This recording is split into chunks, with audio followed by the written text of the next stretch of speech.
Hello, everyone. Welcome to Telling Tales. I am Matt, your GM for the evening, and we're going to play Symbaroum, the wonderful dark fantasy role-playing game from the fine folks at Fria Ligan. Yes. First off, as I always do, it's customary around these parts for me to introduce John, our stream manager, who's going to be with us tonight, tinkering away in the background, making sure that everything runs smoothly, making sure that images pop up, cameras move around, and things happen in chat or don't happen in chat, as the case may be. Hi, John. Hi, Matt. Hi. I like how you waited for me to do my entire intro for you, thus leaving me nothing to say. Now you're actually up on screen. I didn't want to interrupt. You seem to be enjoying yourself. I was spitting bars. So now let's say goodbye to John, because I have nothing more to say about him.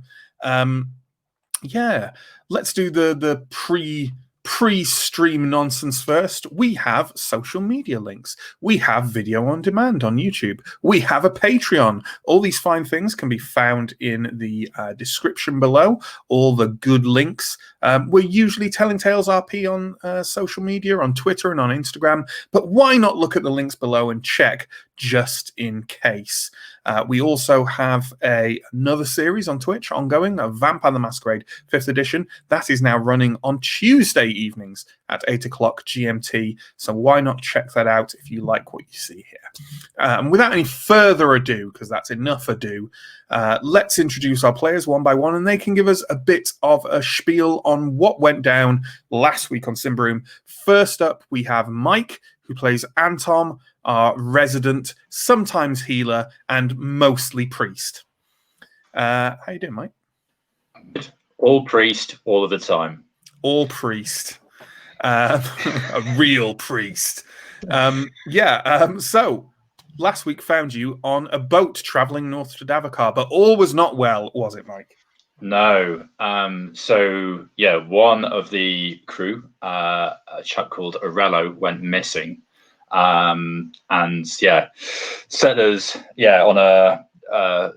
Set some arguments going on board the boat because there was some dispute about whether that could have been prevented or not.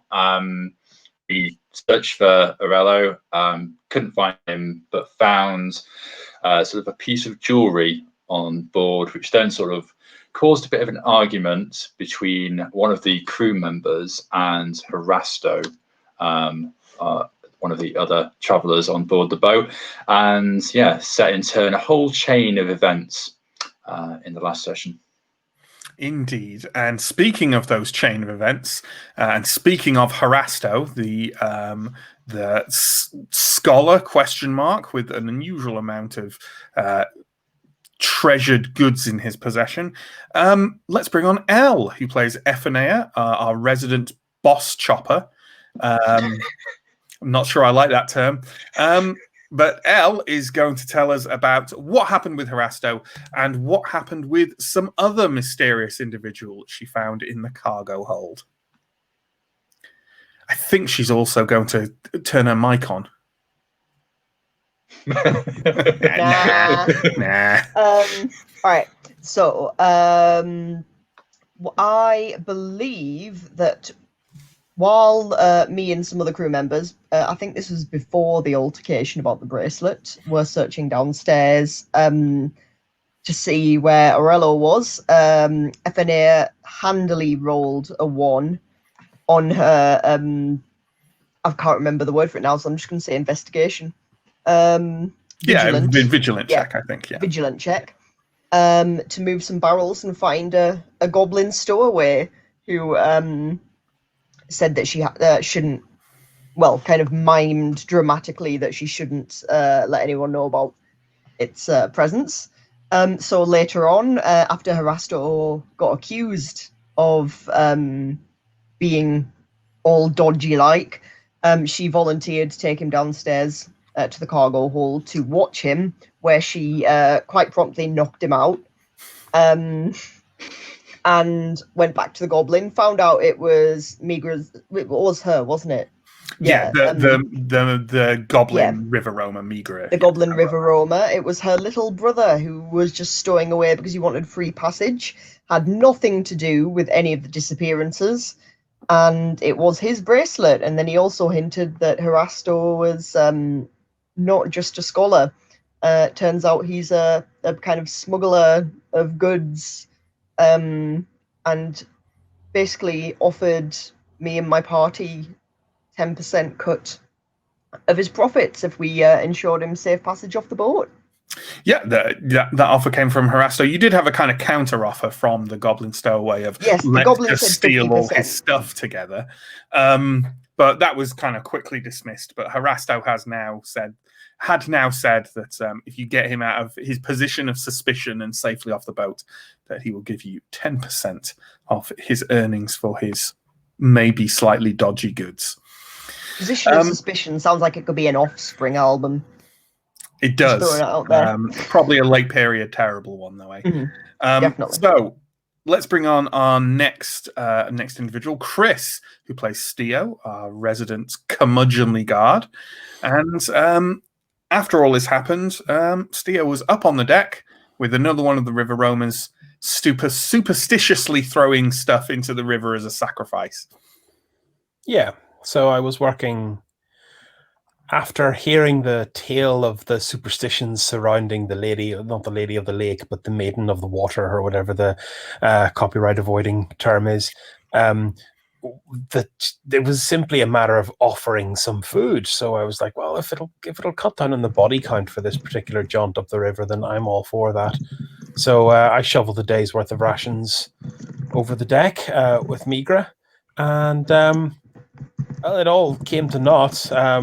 We swapped shifts shortly afterwards, and she went missing.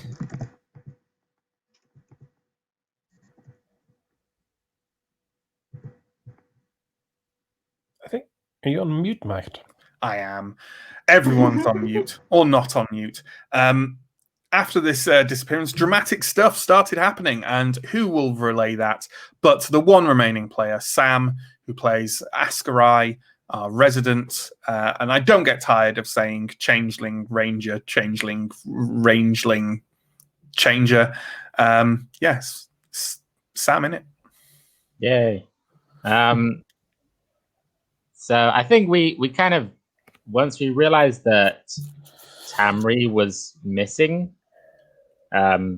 we kind of doubled back, and not very far away from where we were. We saw her hat or something of hers. Her hat, yeah. Kind of stuck on a branch.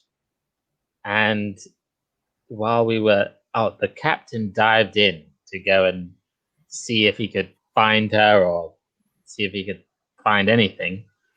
And at that point, Ephanea was yoinked, as I believe we put it before the show. It's the technical term, yeah. Yeah. Yoinked by the claw, some huge claw that came out from underneath the boat.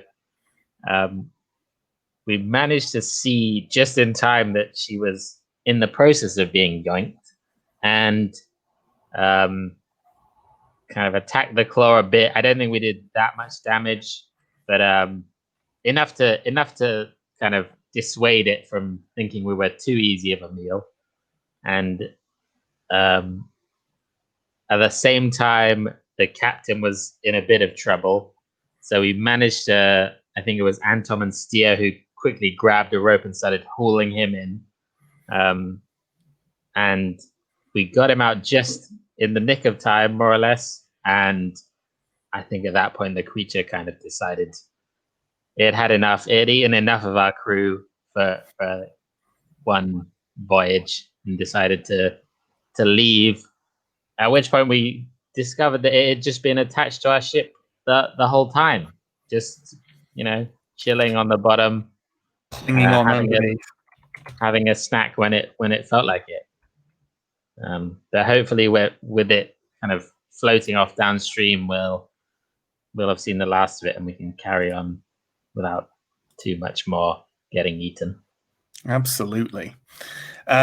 Right, yeah, that covers pretty much what happened last week, and we're going to take a bit of a time jump at this point because there's I don't think there's much of a point covering the remaining trip on this on the River Maiden going north. In fact, why don't we bring up the map to talk about where we are and what's happened. The time that's passed is an adequate amount of time to cover the journey that I failed to calculate before we started the stream. Let's call it a week and a half. That seems kind of reasonable. So if you look on the map there, what you've done is traveled up that river on the left-hand side. In fact, I can even give you the name of it. It is... No, I can't. No, clearly I can't, because it's not on the map. You've traveled up there. Eblis. Is it the Eblis? Eblis, the River Eblis. Just above and then when it says that. you've travelled up the south part of that lake, the Lake Volgoma, and you have now arrived at the settlement of Jakar, which is primarily a barbarian settlement, large for a barbarian settlement, certainly, but has kind of sprung up as a trading port serving the notional barbarian capital of Karvosti, just to the north and across the river Malgamore. The rest of the journey was pretty uneventful, although perhaps you as passengers had to muck in a bit more than normally would be expected because, the crew was down. Although the crew was also increased by a very slight amount by one quite now sulky and grumpy looking stowaway goblin who has effectively been press ganged into working alongside his sister in an attempt to pay for his passage. But beyond that, not much has happened. Quite obviously, as soon as it was identified that the big, horrible crustacean creature was responsible for the deaths, Harasto was released.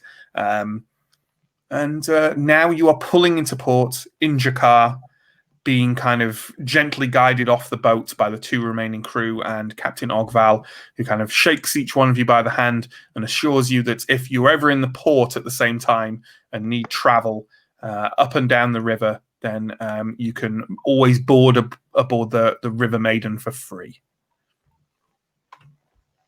Nice. Surprising, given FNA's interactions with him. Maybe his handshake is just a bit rougher for you. There we go. So you clamber off the gangplank and onto the port. It's definitely a kind of rougher port than the one you left. And a lot of the buildings have the kind of barbarian style of being very tall and almost kind of hall-like with a peaked roof. And the interiors are very open and spacious. And less ostentatious, but also less precise in the way they're built, and definitely built less to last. Harasto clambers over the gangplank behind you, carrying his large, heavy boxes, and turns around and says, "Well, you kept up your end of the bargain, so I suppose I should keep up mine. I'm going to go meet with the potential buyers now. They'll run at the sight of you, honestly. The arrangement was made for me to meet them alone, but I'm not a foolish man. I realize that you'll believe I perhaps can't be trusted, so I'm willing to leave the goods here with you. How about that?" Yeah, insurance. Sounds good. Yeah. All right. He indicates a large tavern-like building, although lots of the buildings appear to serve multiple functions, and says, "That over there, that serves all the river roamers, travelers, the port. Why don't you go over there, keep these safe, and I'll be back in an hour or so." Okay. We can manage that, I think. And I could do with a drink. He kind of dumps the large boxes next to you and hurries off into it's not exactly crowded, but certainly he's lost fairly quick in the hubbub of the dockside. So, on a scale of 1 to not at all, how much do we trust him to actually do what he says? And who would like to find a different bar to drink in while we post a watch outside this one? I'm sensing you're fairly low on that scale. Pretty low. I mean, Pretty he did low. deceive an entire crew as to his profession. I don't, and I did witness him knock himself out, so I'm sure. Yes, very believable. So yes, I'm with Steel on this one. I wager that I probably shouldn't be the one on watch because I'm very noticeable. Around here, I'd say the opposite's true. Maybe a little less True. noticeable around here. Like, there are plenty of Ambrians around, but it is, there are more. This is definitely the first place where Antom or Steo have been, where there are more barbarians than Ambrians to be seen. Well, That's true, I suppose. We have a number of work to do around here anyway. I think we'd agreed to walk to the next to your settlement, I believe, FNA is our next stop on the list, but we should probably still try and find a guide. And the Captain Ogval did say that if we wanted to travel down the river, we should look for an ODAV captain to take us, if possible. Absolutely. Well, there's no reason why we have to travel via the water either, but I think we should take some advice on the matter. I've never been this far in to Davakar. FNA, obviously, this is you've been to Jakar a lot. This is, it's about an hour and a half away from the village where you grew up. Guides could certainly be found in Jakar. They could equally probably be found in your aunt's village, which is where you were thinking of heading to. So, it's up to you how you do it. You also suspect that while there may be less guides in your aunt's village, any help you can acquire there would come cheaper because you are the head woman's niece. So yeah. So yeah, I'm gonna basically relay this to everyone and just say that well, personally, I wager that we're better off finding a guide from my village. For one thing, I trust them more because I know them. And for another thing, I just think they'd be a lot more reliable than a random person that we'd find here in Jakar. So that would be my port of call. Settled then. I can see the value in that. Finding someone trustworthy. Do you have any recommendations for somewhere we can drink, which isn't the potentially marked tavern that are? I trust smugglers, but only in the past tense. Would FNA be particularly? You know what? Give me a cunning roll at +3. I think that's fair for kind of what you know about this tavern he's pointed out to you and Jakar in general and things like that. So knowledge at +3, you say? Cunning at +3. So I'm going D&D. I'm going just full on D&D here. Right. Yes, I got a 4, and my cunning is 10 with the +3.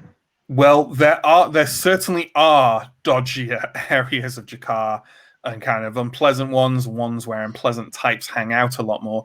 This tavern is definitely not one of them. It's very, respectably frequented. It's where a lot of the Ambrians drink, which, doesn't make it better, but certainly makes it more affluent.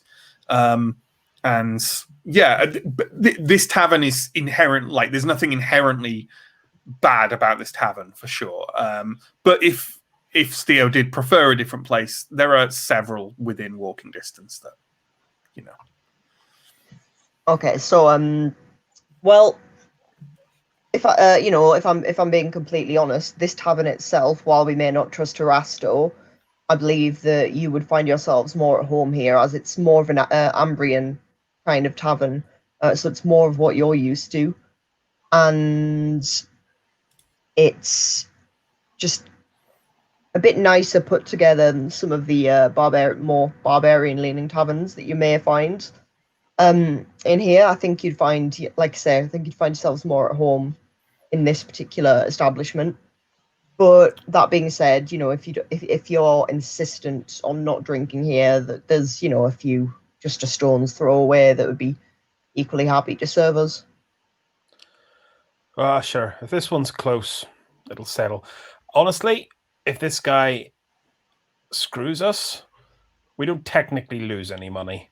So let's just go here. Let's sit down and have a drink. Sure. Also, I don't we spend most of our time in Thistlehold drinking at the Northerners bar anyway? You do, yes, at the Witch and Familiar. So, yeah, and as you go into this one, you can honestly see the similarities. As in, a lot of the kind of woodwork on the walls is held together by kind of layers of moss and plant growth. Honestly, it reminds you more than anything of the Witch and Familiar. So, if this is the Jakar Tavern that's for Ambrians, then the others are probably quite alien to you. You go in, there's what passes for a bar along one wall. You can also see that there's some stalls along the other side, what appears to be a kind of generalized sleeping area, like a kind of hostel, and also not a pit, but a small area marked out with large branches where two women are kind of like battering the hell out of each other while a crowd of people kind of sort of some kind of fighting entertainment is going on. I've had enough fighting for the last week. Let's find a table fairly close to the door. Yeah, you can find a seating area. Yeah, it's, like the Witch and Familiar. Yeah. There are no tables. So tables do not exist. These chests that we had, can I like literally can they double as seats just for the added security of my body weight definitely. being You on could, it? you could definitely sit on them. Yeah. I'll throw a cloak because we probably have plenty of those, just to disguise the fact that I'm sitting on a chest. But I think I'll just do that and kind of indicate to others with body language that it might be a good idea. Yeah. We might want to take a quick look inside before we. If you want to do that, you're going to have to pick them open again. Oh, because he's relocked them, obviously. So it's up to you. Can I just do one like not? I'm not going to like shake it, but just like. Does it feel like it has the same contents? It definitely feels like it has the same, and there's a kind of metallic clanking as you tilt it from side to side. So, okay, yeah, it definitely feels like the same. It's full of the same stuff. I mean, if he managed to secrete it all about his person before he went off, then honestly, he deserves to have conned you. So you might have taken just the valuable stuff, just the most valuable. But anyway, you order a drink. It being a kind of barbarian tavern, it airs more towards kind of mead and cider than ale. Sit down and kind of watch the world go by. Is anyone doing anything particular while you wait? Or are we happy to skip forward? I just want to verify. So we, in character, we said it was about an hour and a half down the road to your village, Effie. So we could probably make for there this evening instead of staying here. I am sure we'd be able to find somewhere to put us up if we did. It's before noon. You can absolutely easily get to the village. Yeah, we might once we've settled this matter, I might do a little bit of window shopping, but I think we should head out of town. We might want to ask some questions if we can find any Ordo Magica around here.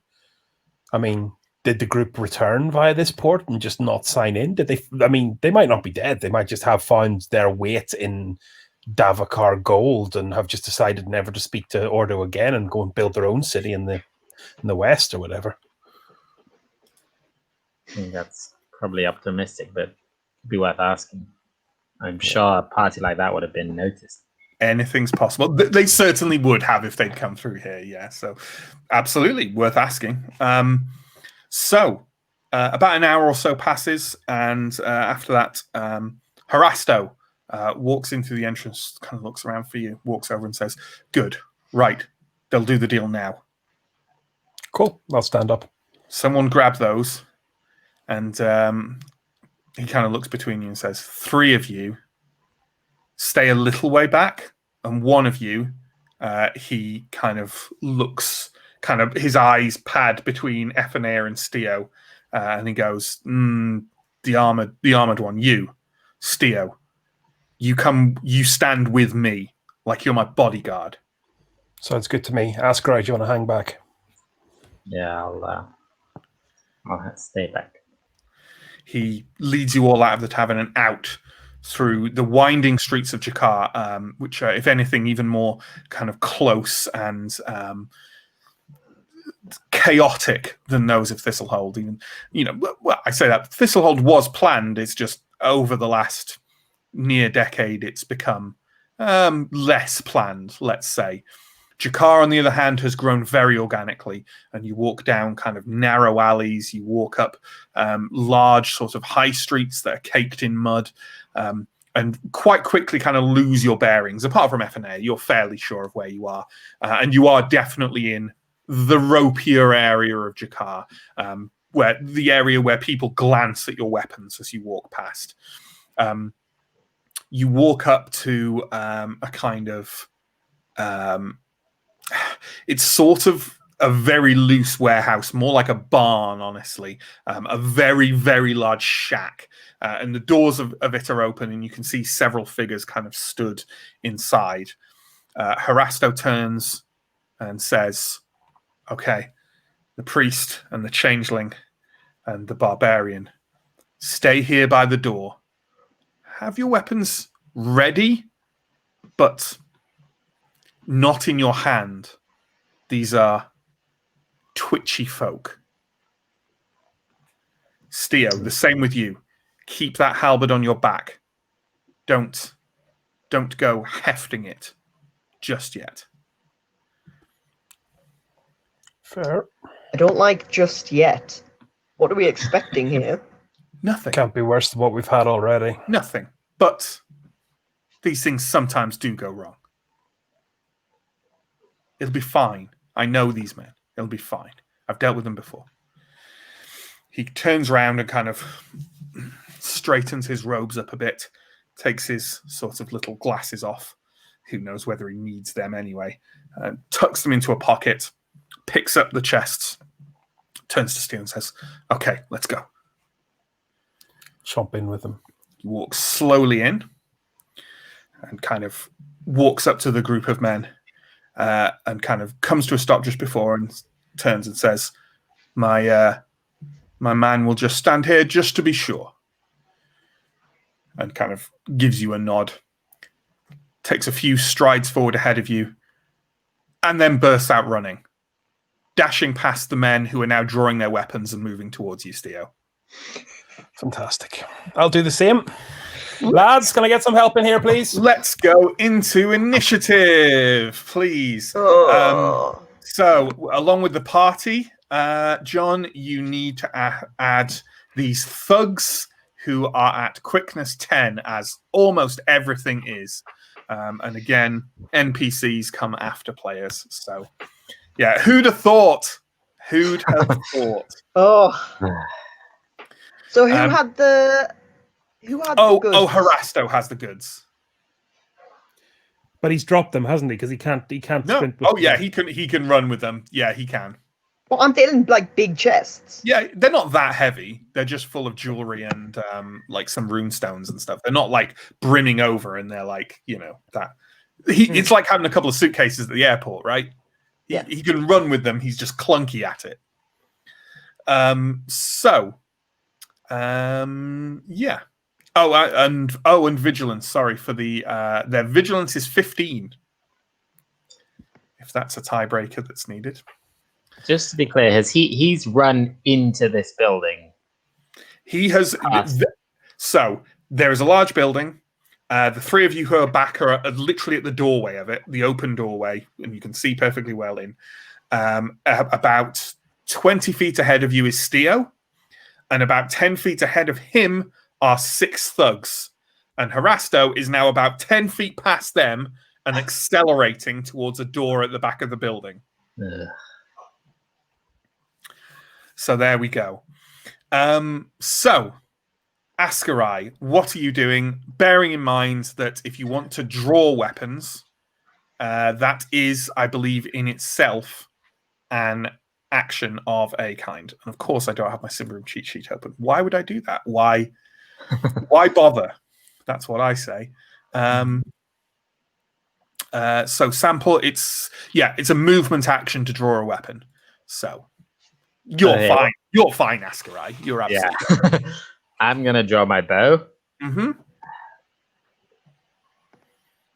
I'm considering shooting at Harasto, but I think I definitely will give you penalties to do that, because while I know the game doesn't strictly have penalties for shooting past people and stuff, I feel like 6 fairly hefty guys between you and him, it's a difficult shot to make, right? I think I'll draw my bow, kind of aim it toward Harasto in anger, and then think, I guess we better deal with the thugs. Deal with these guys first. Yeah, I think that's fair. Turn and shoot one of them. Sure. So, if they block line of sight, you can't make the shot. Yeah, I think they are basically blocking line of sight. The 6 of them are just stood all in a row. They all have kind of various kind of ramshackle looking one-handed weapons out. A couple of them have swords, a couple of axes, a couple of them just have kind of cudgels. There's nothing to really demarcate them. There's no obvious leader. Do you have any preference as to kind of from left to right, from your perspective, who you're shooting at? Probably one of the ones in the middle, as I think they're more blocking our path towards where we want to be. I think that's fair. Well then, make a attack roll. Their defense is +4. Ooh. So they're pretty easy to hit. I did make it. I rolled a 14. I needed 19. So nice. And what's that damage on? That is 1d10, and I got a 5. Nice. They're all wearing crow armor, by the way, so they're quite relatively heavily armored for sort of thugs, but not overly so. You got a 5, did you say? Yep. Okay. Your arrow has lodged in one guy's sort of upper arm, and he kind of slams his cudgel against the arrow to break it off, gives a kind of noise, and prepares to sort of charge forwards. They don't look like complicated men. Ephenea. I think you're on mute. Okay, so obviously going to be using an action to draw a movement to draw my weapon, I guess. Movement to draw my weapon. That seems. And I'm assuming. Yeah, we're like what, about 20 feet back? Did you say?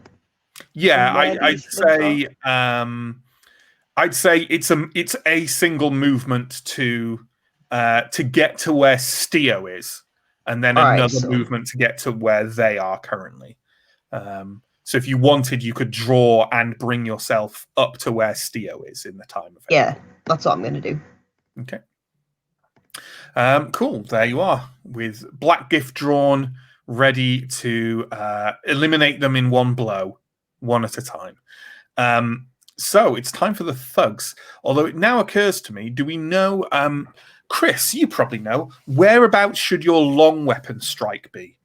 Like, when does that happen? On your turn or at the beginning of combat? I suppose the text of the rule states when anyone engages me in combat, but it's absolutely fair, given that I have the thing shouldered, that I wouldn't get a free attack with them entering. Sure, entering my but I think that is a very good point. But you know what? I think for dramatic purposes, you were expecting this, right? So I think it's absolutely fine that 2 of them are dashing to engage you. And I think it's absolutely fine that you get long weapon strikes on them first. I believe you've upgraded your polearm mastery, so now I think I'm right in saying you get a strike against each one of them that comes into engagement range. That's not yet. I'm still a few XP short of that. Okay, fair enough. So I get 1. Absolutely, you get 1. So there are 2 of them coming towards you. Neither of them are the individuals who got arrowed by Ascarai. Just, I guess, pick one. The one on the left or the one on the right, and you get a strike in on them. I'll take the one on the left, sure. Evil always goes left. Okay. Make your roll at a +4. I make it, which Hooray! is not difficult given the modifiers. Damage. Who's got me damage? D10. That'll be a 2. A 2. Unfortunately, you think it's the speed with which you had to kind of unlimber your weapon and strike forward, but it just glances off the guy's crow armor, and he kind of grimaces at you in glee and starts wielding his axe at you in a very menacing kind of fashion, and then indeed gets a strike on you with it. So can you give me just a standard defense roll, please? No modifiers. Boop, I fail. Okay, give me an armor roll then, please. Armor, I believe, is D. Oh my goodness, why didn't I know this yet? D8. 2. Oh, I like my 2s tonight. Okay, so this axe, he doesn't manage to embed the head in you, which is probably a good thing, but he does manage to crack you on the shoulder quite hard with the pommel of it. Not that axes have pommels, you know what I mean, with the base of it. Take 2 toughness. I just did. And then give me another defense roll for a strike from the other guy. Oh, a 20. No, bad. That's bad. So a I fumble think it's our defense. first one in combat, isn't it? Yeah. So damage received is increased by 3 before armor is rolled. So go ahead and give me an armor roll, please. 8. Oh, thank goodness. Good dice. Nice. That's pretty good. And in that case, the guy is coming at you, and he's one of the ones with a cudgel, and he sort of slams it really hard. You left yourself open on that side, slams it really hard into your chest, and you just feel your you've got chainmail, right? Is that correct? Or... Yeah, medium. So I think we can have chainmail be medium. Yeah. We discussed this. Yeah, and basically you just feel your armor take the blow. Like, it was a strong strike, but it also, the cudgel was all the way across your chest, and that surface area in the armor, you feel it, the impact, but it doesn't hurt. Yeah. Okay. Because you're hard. So we now have 2 of them coming at Ephenea, I think. One of whom has an arrow in his arm. So give me a defense roll, and you're not berserk yet, remember? No, I'm not. So give me a defense roll with no modifiers, please. Okie dokie. I always have to look up my defense if I'm not berserk, because I'm pretty much always berserk. So I'm like, oh my god, what is my defense when not berserk? All right. What is it? 9 defense. 19. That's not a 9. That is not. I mean, it is. It's half of a 9. It's half. It's exactly. It's half if you cut it down the middle. So, Exactly. give me an armor roll. Yeah, D6, I believe, with my armor there. Yes, beautiful. Please be good to me. 3, very middle of the road. In that case, one of them just kind of catches you a glancing blow on your side with a sword, and it's definitely left a cut, but nothing you haven't dealt with before. Take 1 toughness, please, and then give me another defense roll. Okie dokie. Bum. Where we at? Go on, dice roller. 8. Yes, I make that one. Yeah. That's exciting. Kind of reel back from the slight cut on your side, and the other one also has a sword, and it just swipes in front of you, and you duck back from it and makes no contact. So the other ones, one of them is going to run forwards to approximate. He's not engaging anyone, and he's not running past Ephenea and Steo, but he is going to dash forwards a bit, and he's going to throw a small throwing axe at Ascarai. So Give me a flat defense roll, please, Ascarai. Okay. I think I need 13. Ooh, I got a 1. He's got a nice. That's a nice defense. So that's a perfect defense. You get a free attack on them. Ooh, nice. So just a standard old attack. No, a +4 attack. Okay. I need 19. This I got a is the guy, 15. This is the guy on the far left, by the way. Cool. Give me a damage roll. This guy deserves a lot of damage for throwing an axe. I got an 8. Okay. You basically step sideways and the throwing axe goes whirring behind you, and you hear kind of someone in the street go, "Oi!" Kind of not registering that an actual fight is happening yet. And you quickly bring your bow round, fire it off, and an arrow kind of embeds itself in the guy's shoulders, and he's reeling backwards, swearing and pawing at it as he kind of fumbles to draw his actual hand axe. And the remaining thug is moving backwards, and he's kind of walking backwards behind Harasto, with an axe drawn, kind of readying if anyone should come at him. So there we go. If there is ever any doubt. Steo, what are you doing with these guys? Oh, God! I thought we'd rotated around again. Excellent. Well, no, I'm ready. You have your your free attack, didn't you? Completely forgot about that. Well, I got a long stick, and I'm going to poke him with it. I think the guy who gave me who gave me lip for not making the good roll on him last turn, he's going to be my number one target. Sure. Just a flat attack. I keep saying that it's a +4. They have a +4 defense. +4 attack roll, please. It's a 2. Nice, delightful, but a little sad. It's not a. It's sad. It's not a 1. So give us a damage roll, then, please. Oh, that's nice though. That's a full 10. Full 10.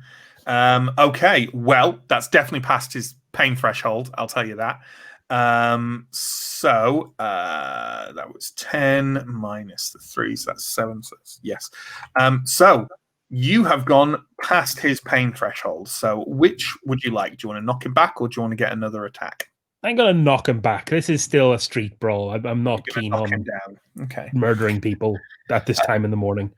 So as the two of them are kind of trying to strike you again, you lift your halberd out of slightly out, kind of above them, and as many a foe has made this mistake over the years, they go, an opportunity to cut in below. They come into range, and you just bring that halberd head down on them, cleaving. He manages to get his head to one side, so you just cut through his scalp, so only his ear is left on the floor of the barn, and not the contents of his skull. But it is a grievous wound, and he reels back from it, stumbles and falls on the floor, howling in pain. Anton. Yes. How are you engaging in this combat? Have I got anyone within striking distance, or am I too far away? All of them. All of the 5 of them that are not guarding Harasto are within kind of charge range of you. There are 2 of them engaged with Steo, one of whom is now on the floor howling. There are 2 of them engaged with Ephanea, and there is the one who is reeling back with an arrow in his shoulder, who had thrown the axe at Ascarai. I might go for that guy who's got the arrow in his shoulder. Sorry? A nice fair fight. Sure. A nice actually, fair fight. Although, sorry, you have to draw your flail, don't you? Yeah. So if you can draw your flail and run do. to him and engage him, but you can't attack this round. Could I? Would it be like 2 actions to draw my flail and cast my blessed shield? No, because drawing your flail is just a movement action, so you can definitely cast. Okay. as your main action. In that case, I'll try and do both of those things. I just need to roll some resolute, which you can always do really well. Sometimes it's not appreciated. Oh, I botched. I don't think there's any because there's no concept of botch beyond just storytelling wise, right? In terms of in terms of this, so let's just kind of make it up. I'm going to say that's not a bad idea, you know, John, because I think we determined. Sorry, John's talking in chat for people at home who may be confused by that. Because I think we determined, didn't we, that if you fail to cast a mystical power, we're not going to apply corruption, because it's like the corruption comes from twisting the natural order, right? And if you haven't twisted the natural order, why would you be corrupted? So we're kind of running with that.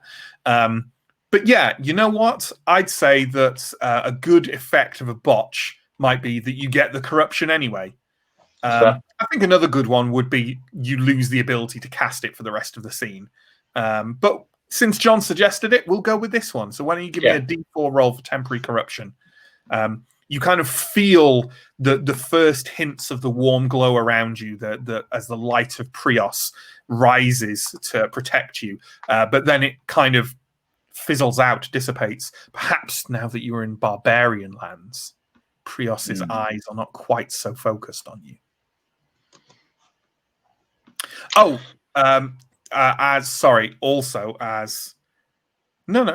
John has asked, do you get D4 corruption, or is it 1 because you have theurgy? But you don't get reduced corruption from casting stuff with theurgy, do you? You just get reduced. You don't take corruption from learning them. Yeah, that's right. Isn't that the idea? Yeah. It may be better when you get higher theurgy. I don't know, but you've only got theurgy level 1, right? That's right. Yeah. It's a D4. I'm pretty sure. I rolled 4. Great. What's your corruption threshold? Just a great turn all around. 7. Oh, fine. You're fine. Only halfway. Classic Anton. So, moving on, as I see that Sam has already written in chat. So let's move back around to the beginning. Askarai, what are you going to do? Probably take a glance at Anton, who seems to be struggling a little bit. And then I'm going to shoot this guy again for throwing an axe at me out of nowhere, completely unprovoked. It was essentially, yeah. I've taken it very personally. So. Seems fair. Well, that is your attack roll +4, please. I got a 3, so that's plenty good enough. Absolutely. Damage roll. Come on, high damage. Got a 3. Okay. Your arrow pings off a bit of plate armor that's kind of been lashed to the front of the crow armor and does nothing. Are you going to do anything with your movement action? No, I'm going to stay where I am. Going to stay where you are. Carry on. Ephanea. So there's one in front of you who has kind of like the stump of an arrow still sticking out of his arm as he's flailing at you, and one who's in full health. Which one are you going to carve up? I'm going to go for the full health one, because I'm probably going to be able to do more damage than the others to the full health Possibly. one. Hopefully. I'm assuming you're. I'm assuming you're going berserk. Of course I am. I'm enraged that this man that I knocked out in the cargo hold of a ship has turned on us. Horribly. Yeah, go for it. It's a +4 to hit. So as long as I roll under 19, watch me roll a 20. Please don't watch me roll a 20. It's not what I want. Everyone, watch Elle roll a 20. 5. We're fine. All right. Cool. So that crazy damage roll. It's time for my 3 dice. Oh right. My god. And also, of course, before you roll your damage, obviously you now have control of Black Gift, and therefore you can have it erupt in black flame at will. So I just want to say that for the timing purpose of this, the time to decide whether you want it to erupt in flame is before you make a damage roll. Yeah. Well, since they're just kind of standard, They're run-of-the-mill, very mooky. Yeah, like they're not worth my full power. Sure. Right, I will get rolling. So D12, D64. So ludicrous. 13. I think I have said this before, by the way, but just so people know, when Ephenea first started just dealing ridiculous amounts of damage left and right, I went to look to make sure that we were running everything fine. I told the story already, and basically I found out that literally the most broken opening character you can create is Ephenea, but an ogre. Like, that's the only difference in build. Complete accident on my part, by the way. I was building a kind of. I was like, right, I'm going to build a tank. This makes sense. I'll pick these skills, and then it just turns out that I'm OP. OP too strong for his nerf. Hell. So you dealt 13 damage there. Yeah. Okay. Well, that's definitely over his pain threshold. So do you want another attack, or do you want to knock him down? I'm just going to another attack him. Right, let's roll to hit. Yeah, with a +4, remember? Yaha. There's no 20. No 20, only 6. Good. I mean, you're guaranteed to kill this guy, but let's roll the damage. No, you're actually not guaranteed to kill him because you could roll 3 1s, I suppose. But let's find out how much damage you do. Let's find out how much damage I do.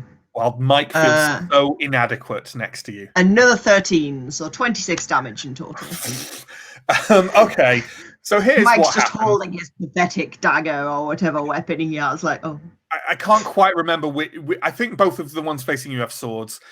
You start bellowing at the top of your lungs and bring Black Gift over your shoulder down on him. He lifts his sword to defend from it. The sword shatters under the weight of Black Gift, and your strike only stops when you hit his hip. Oh Lord. He gurgles, he kind of gurgles softly and scrabbles at you with one hand. You draw it back and bring it round sideways, and the man's head arcs over the barn and drenches the men next to him and yourself in hot sprays of arterial blood. Is there anyone behind him? There is. Do you mean immediately behind him? I mean, in terms of between him and Harasto. You are currently also engaged with someone else, yes. And there is also one of them backpedaling between you and Harasto. All right, I think I didn't mention what Harasto did last turn. Harasto has opened the back door and has stepped through it. All right, I am going to with Can you do attack then movement, or can you not? You can absolutely do attack and movement. It's worth noting that if you try and... I know he'll get a hit on me. He'll get a hit on you, yeah. No, and my reasoning for this is she's just incensed and she sees Harasto leaving and she's just chopped down one of them, so she doesn't give a flying fuck. She's like, I can take on whoever wants to attack me. So she's going to try and disengage and move towards Harasto to try and stop him. Because that's a lot of money making its way out of the door right now. Sure, I think that's absolutely fine. Then give me a defense roll, please. Will do. With no modifier. Let's see what we're at. 6. This is for the free attack. So is that under your defense? That isn't. Yes, my defense is a 9. Now, oh, no, it isn't. No. Yeah, so he hits. He totally hits. Well, what is your defense now? Because didn't you take the improvement to Berserk that made it did. better, so I ignore 1d4 of damage done to me. Right, that's just how it works. So my defense is the same. It's just so you get hit. You get hit, but effectively you add a d4 to your armor roll. That's effectively it, right? Cool. Give me your Berserk armor roll then, please. All right. So just 2d. Oh, so that's a d6 and a d4, strong. Isn't it?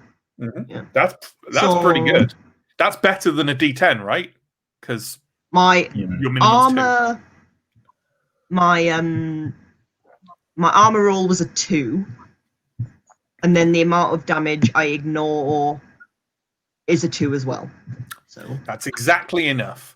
So you kind of feel the guy striking at you as you go past him, but his sword, as badly made as the unfortunate man's in pieces on the floor, just kind of scrapes along the back of your armor, and you dash forward. I take it you're moving forward to engage with the guy who's trying to prevent you getting to Harasto. yes. That we do. Okay, so you're now engaged with him. Okay. Okay. So yes, and I should probably wipe out that one gentleman. Yes. So we've got the thugs next. So while we're talking about Ephinaia, let's have an attack from the man you just charged. So if you could give me a defense roll for that, please. Absolutely. So it's just flat, isn't it? The defense roll. Yeah, just a flat defense roll. That's correct. All right, cool. No, I do not make it. Okay. Then give me that hyper armor roll that you've got now. All right. Well, what I'm going to do is I'm just going to very quickly check the Symbaroum core rulebook just in case I got it wrong. I'm fairly because I haven't actually. Don't do that. Just do your roll, and we'll assume from now. And if John could go check it, and that's that'd be fantastic. Thanks, John. Could you just check Berserk Adept, please, John? It's Adept, right? Level 2. Yes, it's Adept. Right, I think it is that. I think you're right. Yeah. All right. So let's do the insane dice roll. My armor is 4, and my block is 4. Okay. Nice. So this guy's got an axe, and he just kind of like thrashes against you. The head doesn't catch you, but the kind of haft just bashes against your arm. You don't even feel it. John has confirmed that a Berserker Adept is indeed an extra D4. It's funny because when you read it in the book, you're like, oh, an extra D4, that's a nice little thing. And then you realize like the level of you've gone up 2 armor levels for no defense penalty. 1D4 is my whole armor. Yeah. I'm excited when I buy my crow armor and become just impenetrable. So the other guy, the other guy you were fighting, I think he's decided that you're not worth it, having seen what happened to his friend. So he is actually going to charge at Ascarai. So he's going to charge forwards and strike at Ascarai. So can you give me a defense roll, please, Ascarai? Is that the one that was guarding Harasto? No. That one is the one that just made an attack on you that failed. Yeah. Well, the damage failed. Flat defense rolls? Yeah, they are flat. Yeah, that's right. I need a 13. I got 11. Okay, so that's fine. Yeah, he kind of wildly swings at you with his sword and misses. Because he basically seems to have been partly charging you, but also trying to get as far away in this fight as he can from Ephinaia. This is the one I shot with an arrow, I think. So it is indeed the first guy you shot with an arrow. Yes. So next we've got the 2 thugs on. I think that's right. The 2 thugs on Steo. Let's do them. Yes. So Steo, go ahead and give me a defense roll, please. Nice. So the first one striking at you with an axe misses, and the second one. I mean, I'm going to assume that your defense is higher than 4. You're on mute, by the way. It is 10, and my defense is 10. Hey! Basically, they're both kind of unnerved, having caught their friend's fate out of the corner of their eyes over halfway across the barn. And they both kind of are wildly swinging at you while backing away a bit, which isn't a terribly clever idea against someone with a halberd, but they're doing it regardless. And they miss as well. And then we have one final thug, who's the one who quite likes throwing little axes. He drew an axe out at the beginning of the last at the end of the last round. So let's have him. You know what? I think he's going to be bolder than the other one. I think he's going to try and charge Ephenea and flank her. So with that in mind, go ahead and make a defense roll for me, please, Elle. And because you're flanked, that's advantage. So it's a +2 on their attack roll, which basically means you're rolling defense -2. Yes. So I've got to hit 3 or less. Yeah. Let's have a time. 13. Again, there's a 3 in there somewhere. Just chop it down the middle. We're fine. Sure. Right. So yeah, give me your crazy armor rolls, and they'll also, because they're flanking and they'll get an extra +2 to their damage because it's +d4. So. All right. Well, you're in luck, Mr. Attacker. Well, my armor roll was a 1. My ignore d4 of damage was a 4. Okay, so that's 5 altogether. So they do, and they have a +2 to their damage. So okay, yeah, you can feel like an axe head slamming into your back, and it doesn't penetrate your armor, but it's going to leave a bruise in the morning. Take 1 toughness. Okie dokie. And then we have Steo, Mr. Steo. Yeah, so I would like to, while not disengaging, if possible, I'd like to wheel around so that if anyone else... Actually, I don't have to do this because the mechanics do it. I just want to make sure that anyone else trying to attack me has to engage me and I get a hit on them. But I think the mechanics cover that anyway. So I cut off a guy's ear last turn. He's going to be spending some time picking himself up. So the other guy who was engaged with me, which means he shouldn't have attacked you, but it's fine because he didn't hit you anyway, so it's fine. Yeah, it's true. So his friend now, I'll turn my attention to him and have a poke. Okay, so that is a attack at +4. Oh, nice, 5. Okay, give me that damage roll. Oh, awful, a 1. Okay. Your halberd clangs off the crow armor. It was, a backhanded swipe, and it didn't have enough strength behind it.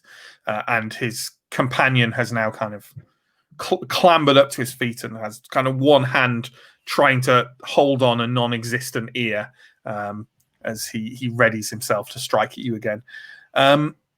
Anton. Yeah, I'll do an attack on someone. I'll try. Will you though? The closest one to you is one of the folks has now engaged Ascarai, so they're a possibility. Yeah, I'm not actually that good at this combat stuff, so we'll just see how this goes. Sure. The attack roll should have a +4, so that should help. Not the roll, but the doesn't help enough. I've had a lovely evening, guys. I'll see you in a bit. Anton dives forward with his flail and kind of thrashes wildly at the thug, who doesn't consciously dodge out of the way. But I mean, a flail's a hard weapon. It's difficult to hit with at the best of times.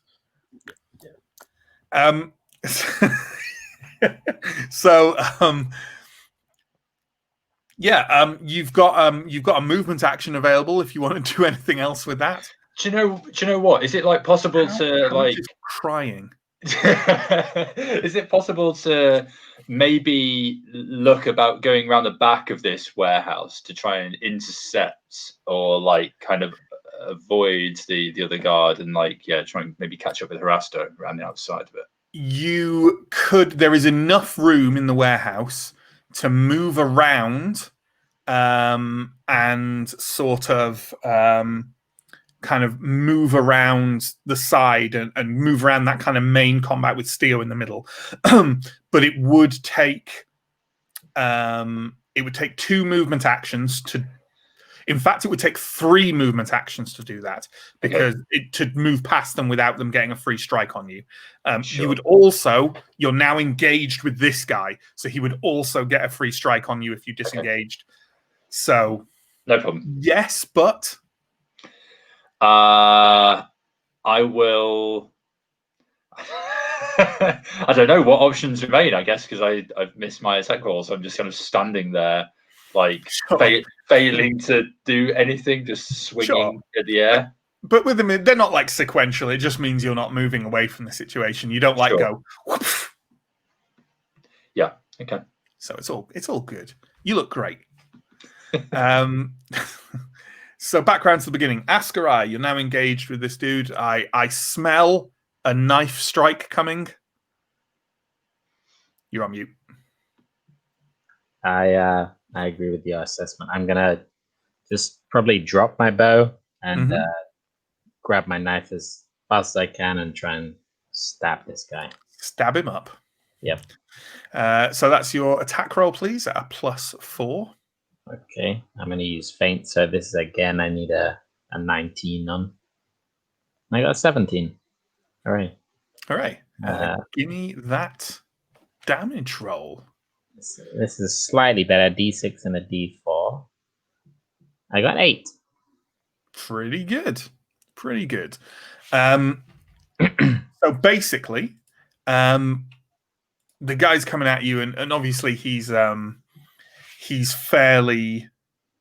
Which is this guy again? Oh, it's the guy who is next to. It's the guy who's got the remains of an arrow in his arm.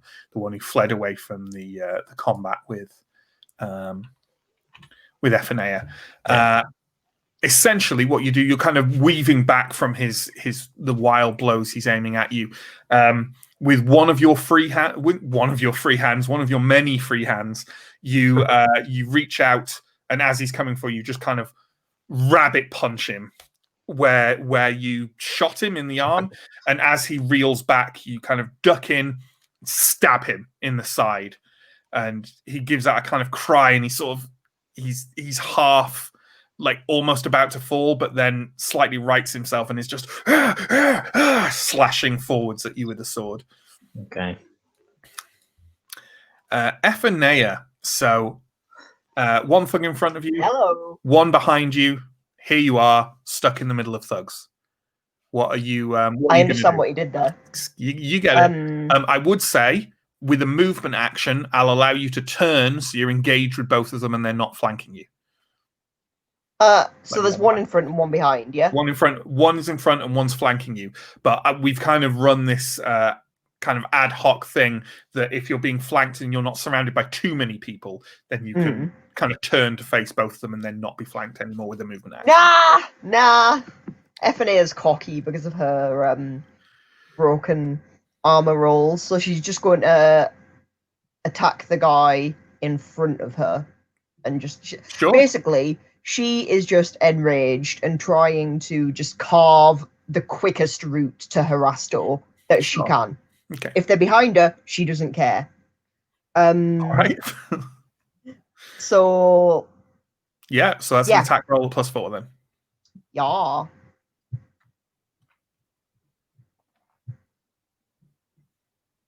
Yes. I make it 17. Just. Okay. And then give me them damage. Right. D4, D6, D12. 14. Okay. Which I believe is above his pain threshold. Yeah, it's above his pain threshold. You've just one-shot him, so I don't think we need to worry too much about pain threshold. You basically never stopped running towards him, and you just kind of he struck at you with his axe. You batter it to one side with a heave. You just run him through, and with your other arm, you just pull him off the blade and presumably carry on running towards that back door. Basically, yes. You're going to take a free attack if you do so. Yeah, you have to take a free attack, but I'm also assuming you don't care. Yeah, she doesn't care. Yeah, that's fair. So give me a defense roll, a flat defense roll. Like, so she's very single-minded. All that's on her mind right now in her berserk rage is get Harasto, throw him against a barrel multiple times. Right. So defense roll is 5, and it was minus. What was it? -2 last time when I was getting that flank. I think. Oh yeah, it is a flank attack, isn't it? Yeah. So Yeah, it is. It is defense at -2. Yeah, that's right. All right. Let's do this. Ha! Got a 1. Nice. No way. Okay. Well, what you get with a 1 is you get a free attack on him. If you kill him with this, this will be classic. So yeah, give me a an attack roll at +4, please. All right. Yes, I hit. I got a 12. And so I'll do my damage roll.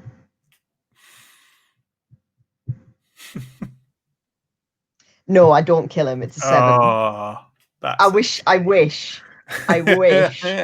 would have been good. It would have been good, but it was not to be. All right. So how much damage you do in total? Did you say? 7. 7. Yeah, that's so. I'm disappointed. Yeah. But basically, as he kind of reaches out to kind of try and grab you and strike you as you move away, and unconsciously you kind of grab his arm, yank him over your shoulder on the ground, and thrust into him swiftly, and make he kind of howls in pain as you dash past and kind of barrel through that back door. The two by Steo, because it was Efenea's turn, right? Yeah. It was your turn. So the two by Steo, kind of one looks around at what Efenea has just done, kind of almost killed one of them and killed another. There's bits of another guy all over the floor. The two by Steo, one of them is going to go, "Quick, Scarpa! They're pros. We can't deal with them," and just dashes off. And the one by Ascarai kind of looks round and starts backing away down the street. The one by Efenea is on the ground and is just kind of like trying to crawl away. Is anyone going to try and get free attacks or anything like that on them? You can. Yeah, I'm sorry, I am. Okay, sure. So yeah, go ahead with your free attack. I'd say Steo, Ascarai, and Anton could do it. So give me a damage roll. Obviously, this is just for flavor, but 4 damage there. Okay, you basically catch one of them on the back of the leg with your halberd, and they're scurrying away is more difficult with that cut on their leg. Ascarai, Anton, are you kind of doing anything? Are you trying to kill the guy trying to run away from you down the street? No, I don't think I am. No, Ascarai. I want it to be known that I could. We believe you. We definitely believe you. This isn't the axe throwing guy, so I'm gonna let him go away. It's not the axe thrower. No, the axe thrower is currently howling and hanging on to the last shreds of his life over by where Efenea is trying to run through the back door. Good. So yeah, unless anyone wants to do anything with them, they're going to make their way off, albeit one of them very slowly and leaving a big trail of blood behind him. Efenea, you have run through that back door. You are now in like a rough wooden corridor, kind of leading.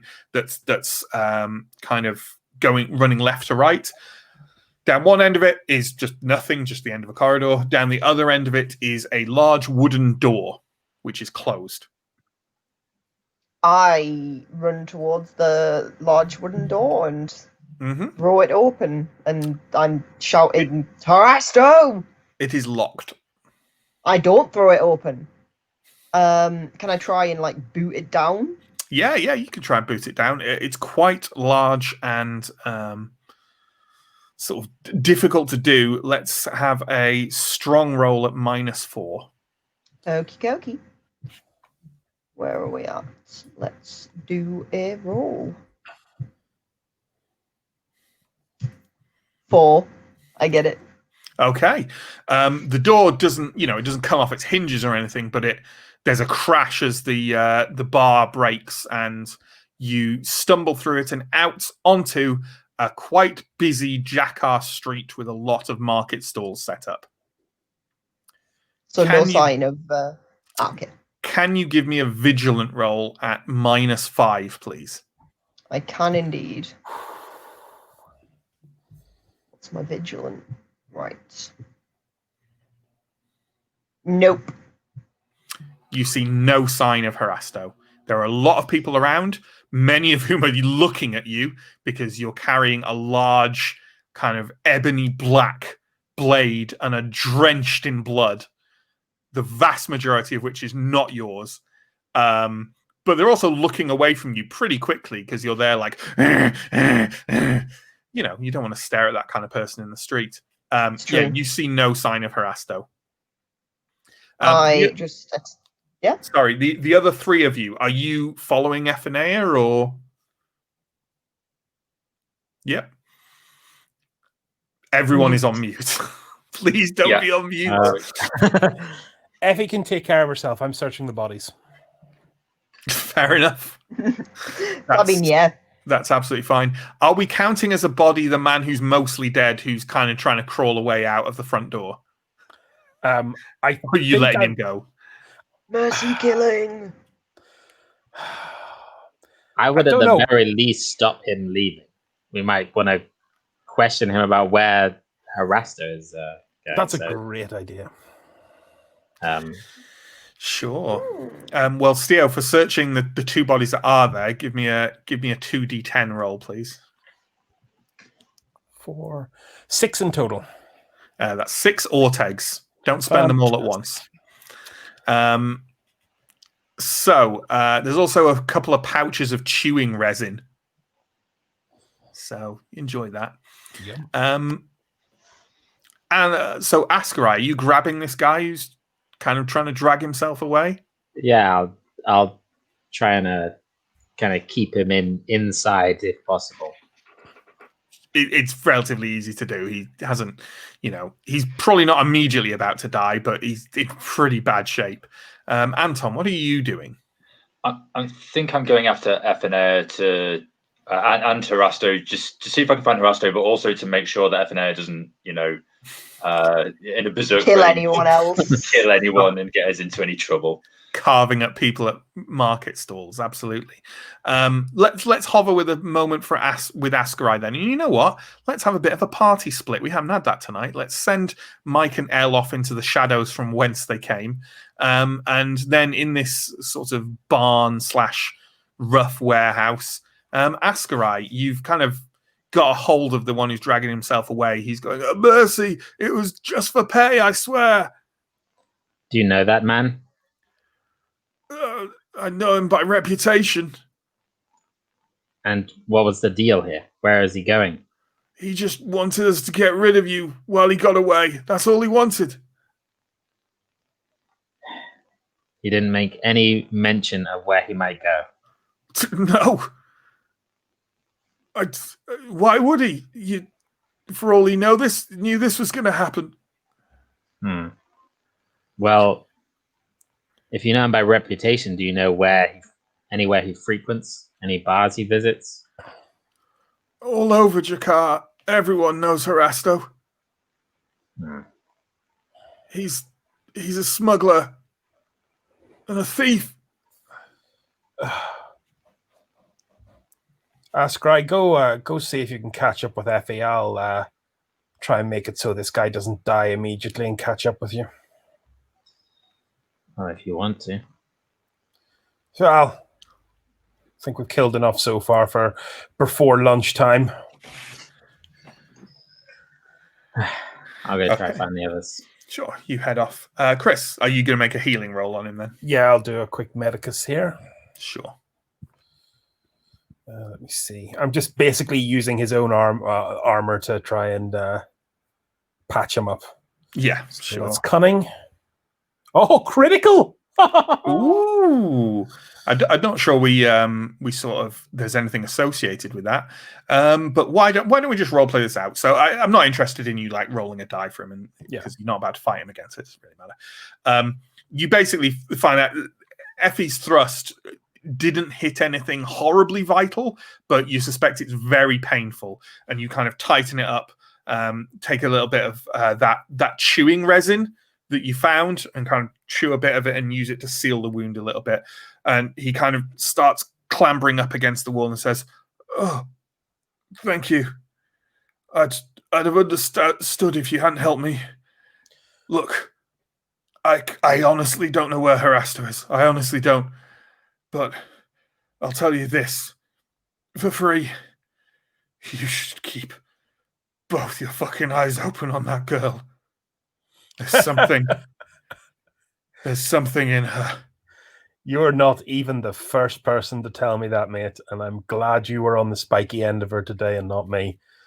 Oh. He nods and says, "Thanks again. I'll tell my mates not to mess with you." Yeah, if you're sending anyone else after us, send trained killers. We don't deal well with mooks. I'll just turn and head out the opposite door. You hear him kind of scrambling out of the front.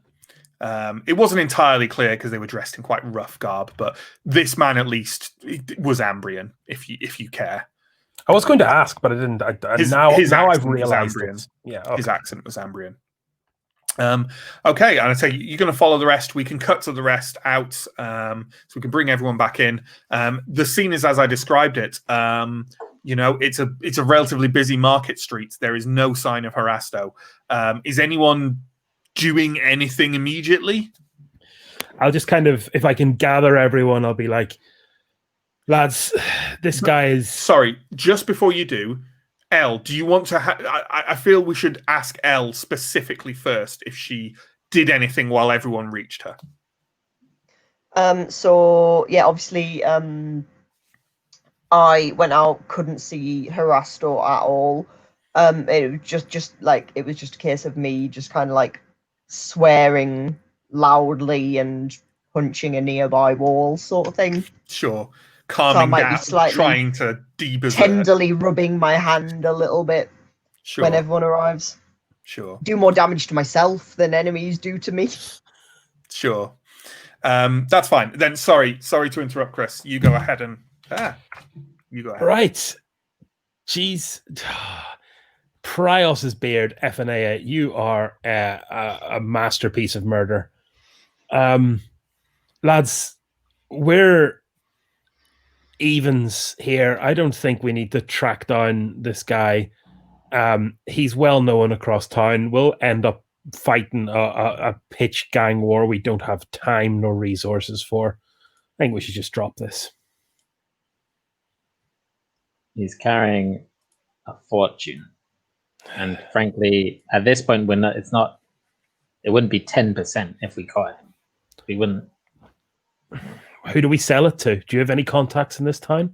Do we cart it around Davokar and sell it back when we get to Thistlehold? I'm certain we could find a buyer in Thistlehold. If he's a known man and he is known for smuggling, and suddenly he disappears and people have seen us chasing him, then people will know that we have his treasured belongings and we then become targets. It may be foolish to draw unnecessary attention to ourselves and chase this treasure when it's not really why we're here. I'm all for free money, but this isn't free money. This is 2 days' work at least, and maybe killing another half dozen people. Probably some people who represent a credible threat to us. I'm not about making the Ordo Magica like us or carting myself to this death trap of a forest for fun. I'm about keeping things simple and safe. And right now, tracking a crime lord through a town I have never been to before is neither simple nor safe.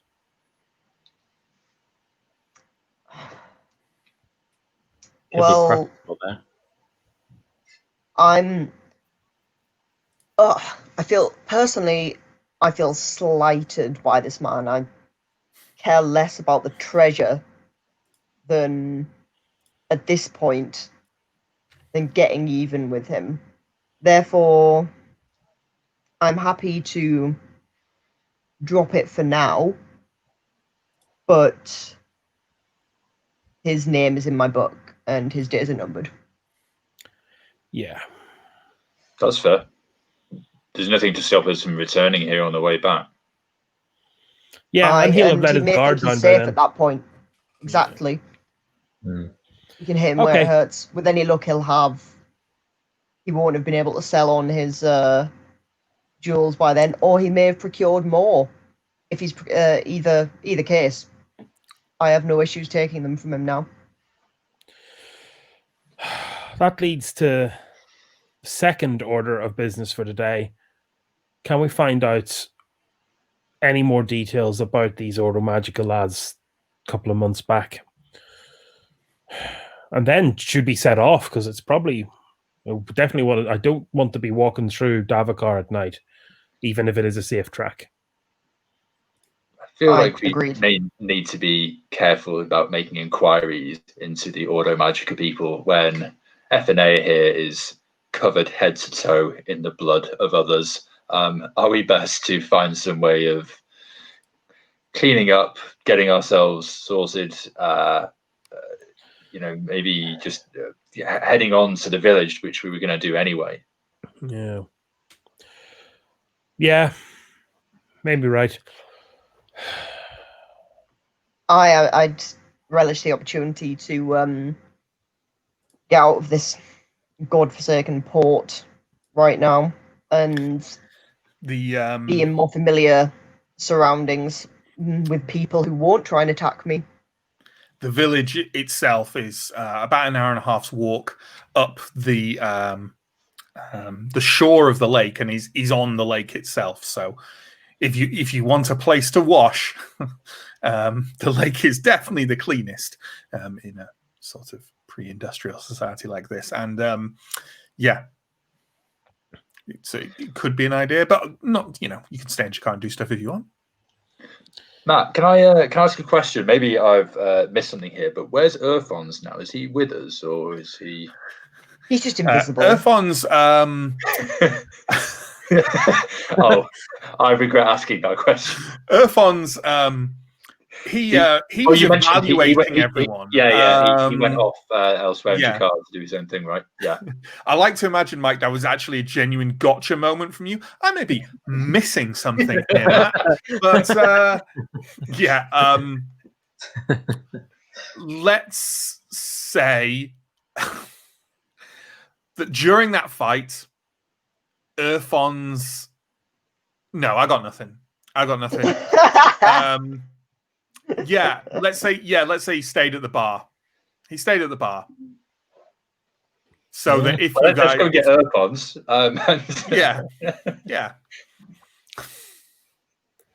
Let's collect this guy we keep not forgetting about and head out down the road. It's all right. I've only been GMing for 30 years or so. So if it helps, I think every single one of us, other than Mike, had forgotten about Urfons as well. It's true. But crucially, it's not your job to remember. So you go pick up Urfons. Who's mildly just left him at babysitting, just left him at daycare. Mildly interested in what's just happened, but not enough to really ask about it or interact with you in any way. And once you're at the bar, you can maybe get a drink again.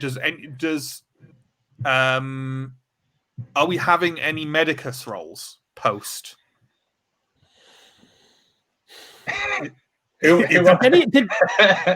Was there any significant damage? Is the thing, because I'm at 11 toughness out of 15 because I took 2 damage last session as well. Well, I'll kind of offer Anton the opportunity to get some.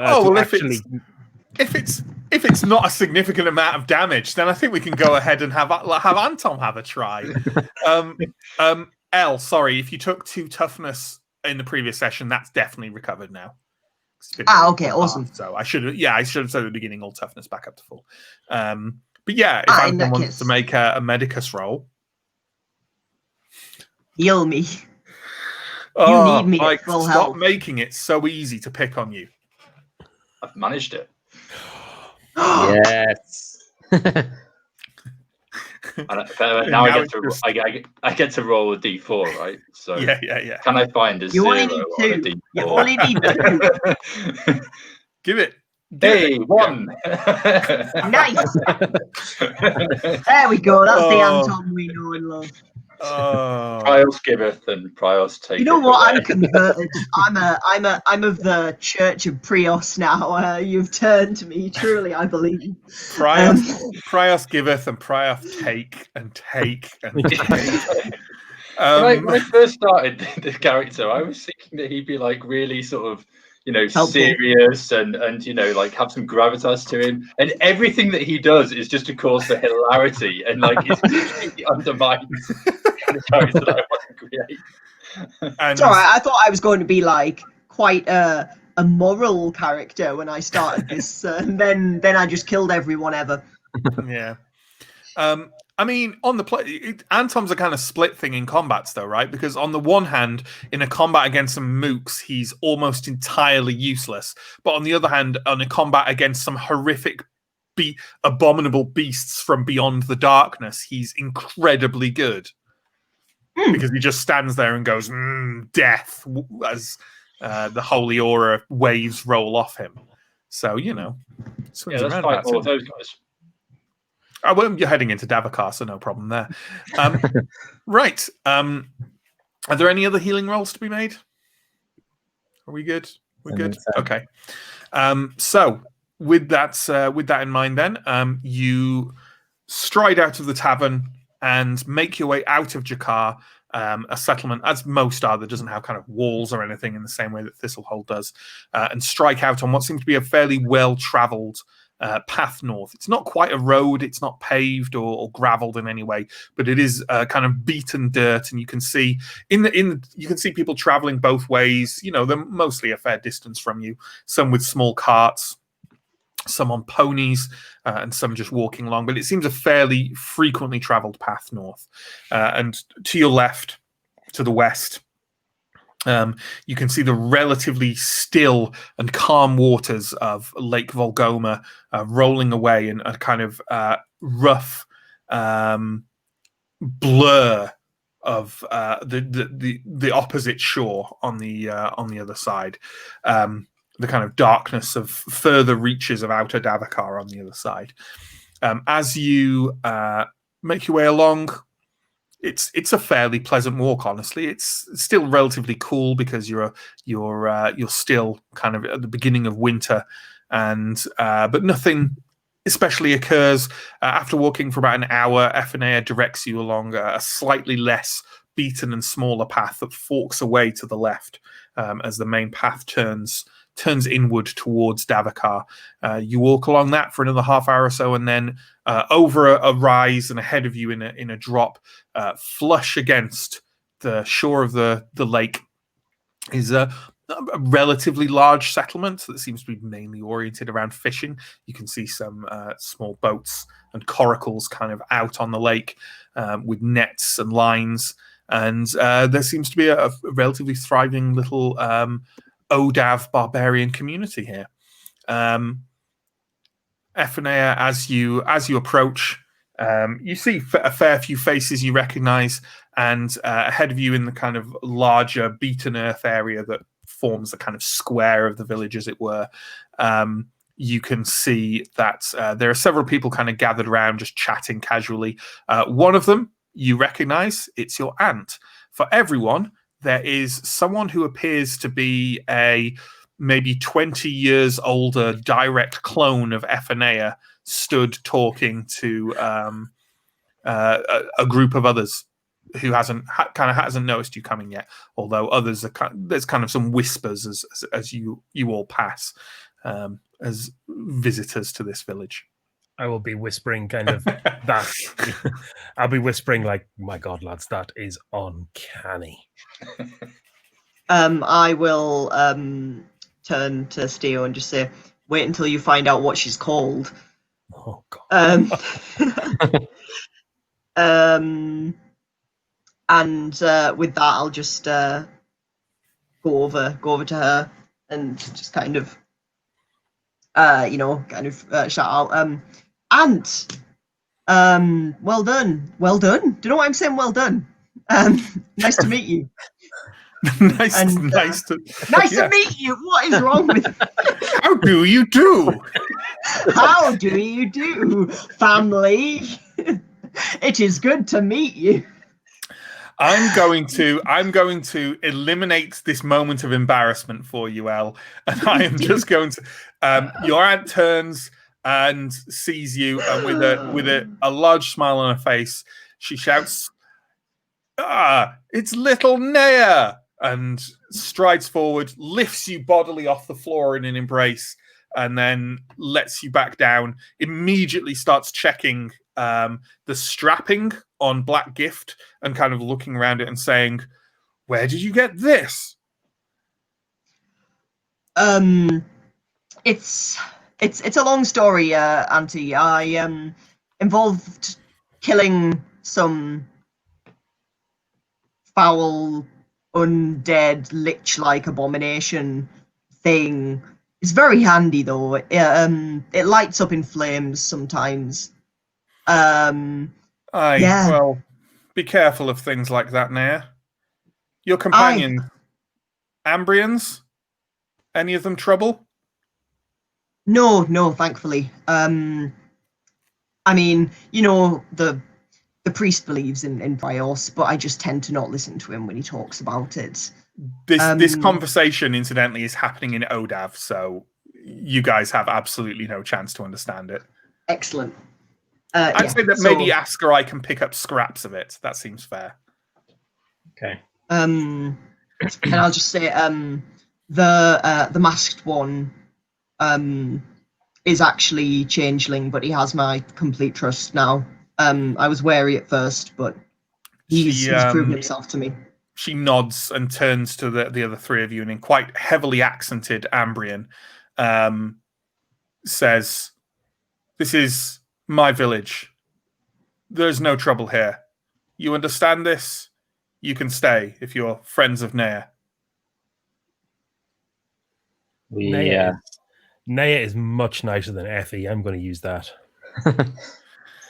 Only my aunt calls me Nea, Steel. Okay. She glances at Askarai and says, "Elfborn, take the mask off." I must take off my mask. Askarai's just like glaring at Nea, like. She kind of peers at you closely, and says, "All right, you can put it back on if you want. I just want to know what you look like." That's fine. That is what you really look like, yes? You think I would look like this if I had a choice? She tilts her head back and laughs a kind of ugly bark, and says, "All right, there is fish roasting. Come on." Turns around. A few other people who you kind of more vaguely know, F and A, are kind of coming over to you and greeting you. No one you know overly well. Most of your immediate family has gone to Thistlehold with you. But your aunt leads you over to she's got what comes to like a great hall for this village, which isn't that great. It's smaller than most sorts of taverns or anything like that in Thistlehold. But you suddenly muted. I just clicked mute. I literally don't know why I just clicked mute.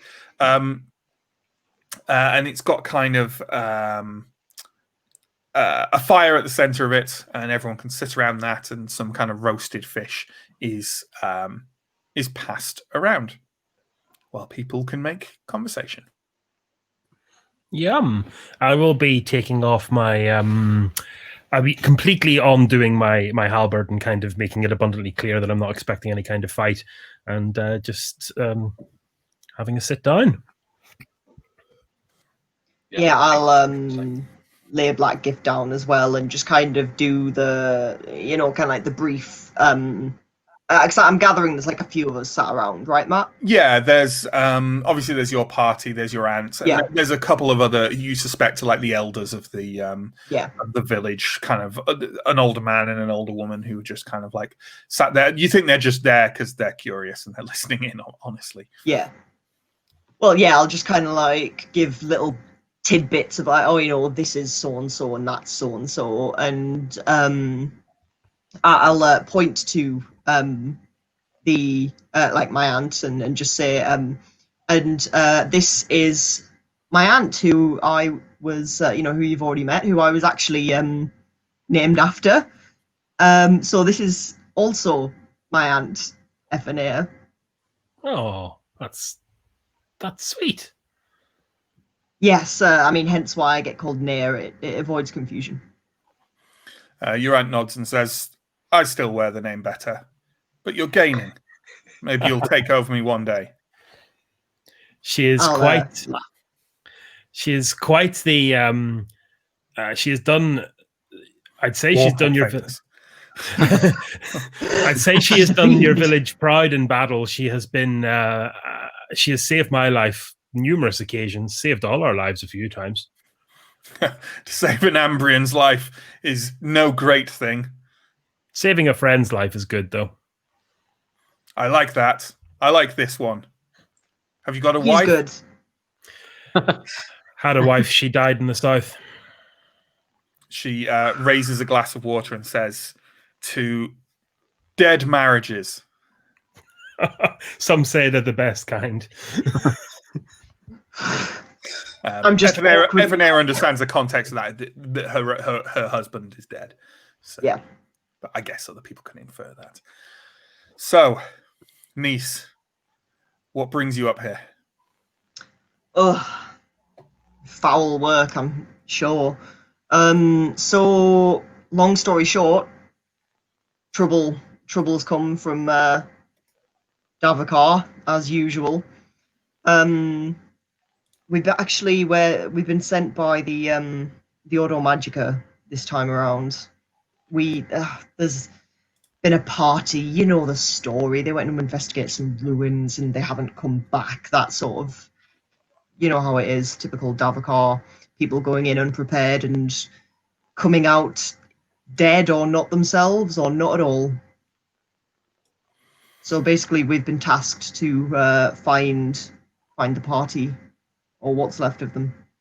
She nods and says, "Where?" Out of character, I've completely forgotten where. You do have a map, so if you wanted to use that, that's absolutely fine. I would love to use that. We could bring the map up again, even. We could do that. So yeah, I'll pull out the map and point to it and be like, here is where. Sure, and there we go, the ruins, he says, indicating, I think for the second time with my mouse, which is of course pointless because you can't see it. She leans over and kind of traces the route down the river and says, you want to go up the Malgamore then? Aye, that was the plan. We were, well, Auntie, that's actually part of the reason that we are here. I wouldn't trust an Ambrian to guide us through Davakar, no offense. She gestures to Steer and Co. I'd much rather it be someone of our kin. Do you know anyone who would be willing to go? And I would protect them with my life. If anyone would be willing to help us. Kind of slowly shakes her head and says, there are talks up on the plateau, up at Carvosti. Many of our more competent kinsmen and women are up there. And your cousins, they are off further up the lake. No one I trust, certainly. But I can grant you, yes. She kind of looks up and kind of takes in how many of you there are and how big you are and says, I can grant you 2 kayaks. You have to make your own way up, but just follow the river. Thank you. That's most appreciated. I knew it would be a good job coming here. Do we owe you anything, or bring them back if you can? I'd rather have you back. Well, that I'm sure of. These folk you're going with, when did they pass through? Do you know? How long ago was it? I will just look at the lovely, lovely timeline. Sorry, like literally, I've just completely forgotten all of the details about the quest. So, 6 weeks ago, but although it'll now be about 8 weeks ago because we're about 2 weeks into the adventure, about 8 weeks ago is when, that's when they set up the outpost up there, the Ordo Magica. So I guess 8 to 10 weeks ago probably is when they passed through. You say this, and she nods and says, "Aye, several large boats went up there. Ambrians in robes, some guards. At the time we thought they seem well prepared, but that doesn't account for anything up here." As I'm swiftly learning, there's nothing good's been coming out of that forest recently. We've been plagued by,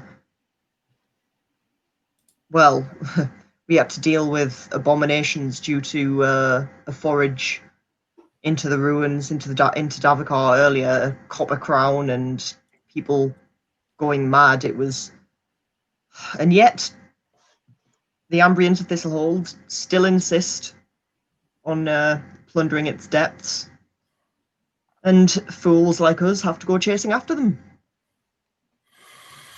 She leans back and kind of takes a bite of roasted fish and said, "We're all fools, Naya. Well," she stands up, "I will see to these boats for you. Are you staying the night, or do you want to leave as soon as you can?" We'd like to. I'll turn to the party and say, I'm assuming we're staying the night. I'd rather not travel into Davokar in dark first thing. She nods and says, "Aye, get one last warm sleep in you before you go. I'll see to those boats." She kind of strides out, and the other kind of the other Odav elders follow her, and you're left in this house, this structure, this hut, with some good food and warmth, but nothing else. No guide, so No, but at least we've got a means of travel up the river now. It'll be quicker this way. I guess that must mean your aunt thinks it will be safe to travel this way. Yeah, I don't believe she'd send her own blood out on a fool's errand unprepared. And if we happen to, we wouldn't, Matt, we wouldn't be passing through Carvostia or anything, would we? Or any other places she mentioned? Not at all. No. On the map, literally the only thing really between you and there is another large set of ruins, Fair enough. which are quite well browsed, quite well explored, rooted. Yeah. but are continue to have new things uncovered in them. But they're 4 ruins in Davokar. They're relatively safe, which are the Earth Towers of the Black Leech Rift. Okay. So yeah, very well memoried among you will know that we have referenced once before. I'm not well memoried, as evidenced by the fact I cannot remember 3 sessions ago as to why we are in fact going on this expedition. The caravan in the prologue was heading towards the Black Leech Rift. And then we all died horribly.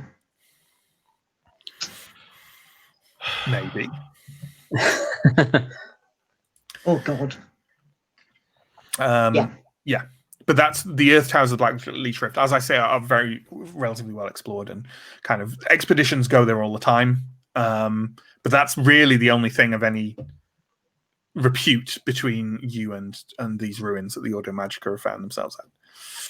So maybe it's not such a bad thing to not have a guide.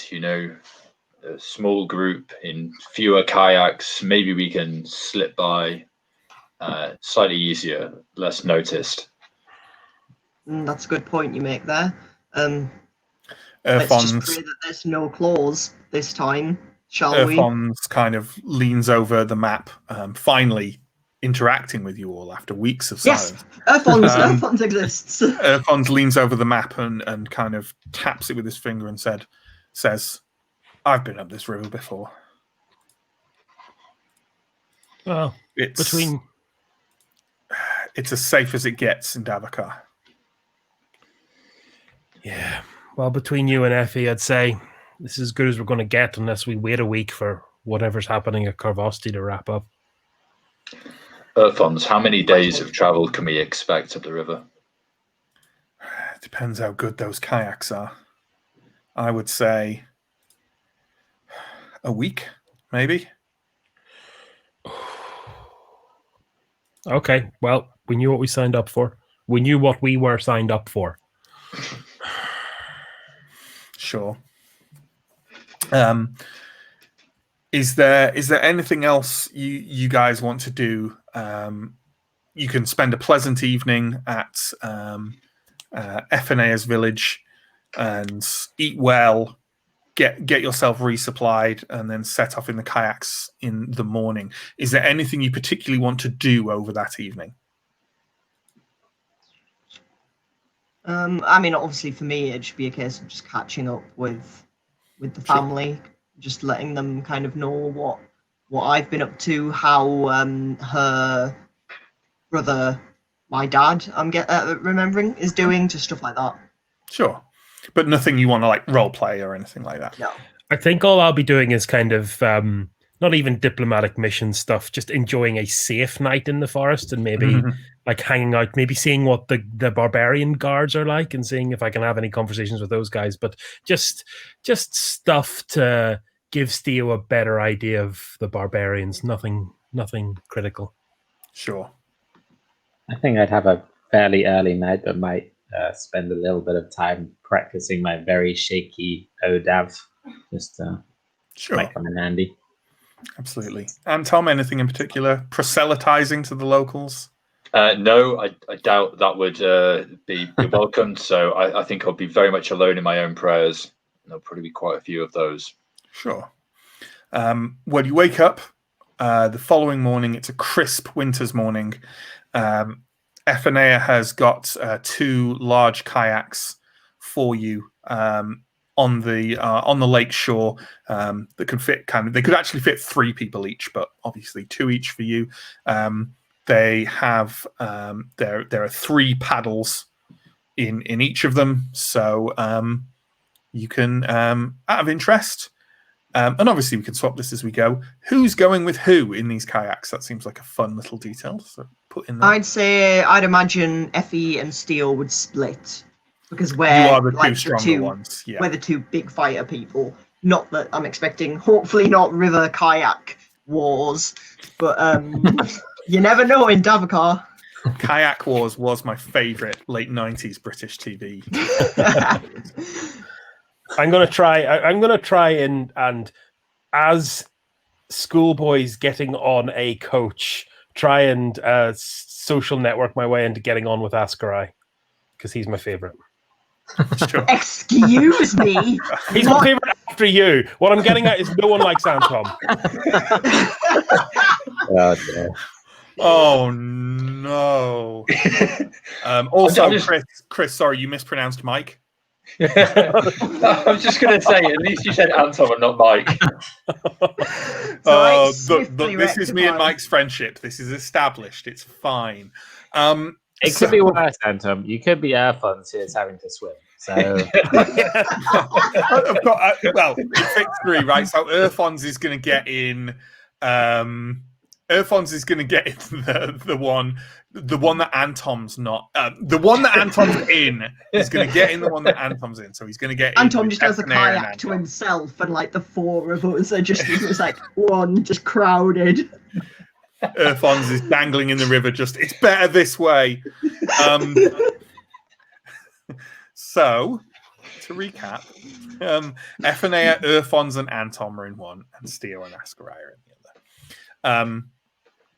Ephenea gives you a rough embrace on the shore, just to FNA, not to all of you, and then you set off with very little formal goodbyes, and you are paddling your way Up Schitt's Creek. out up the shore of the lake, and easily within a few hours or so, you find the where the lake turns to the east, and the kind of I want to say tributary. I don't know the geographical term.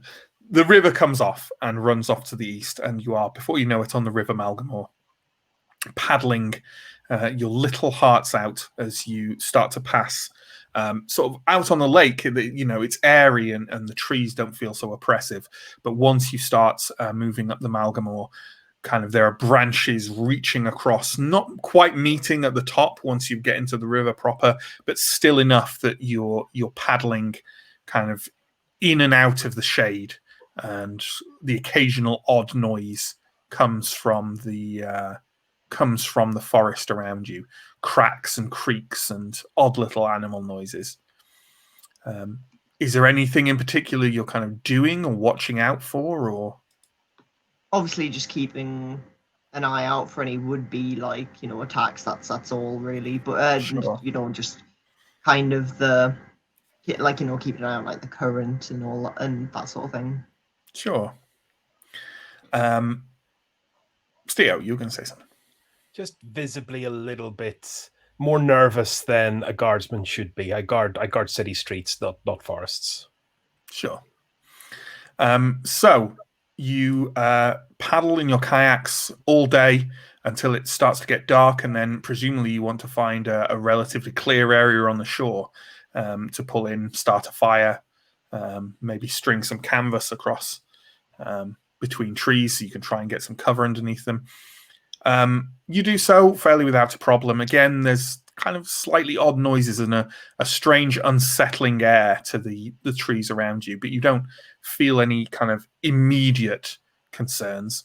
And a couple of you start kind of building the fires.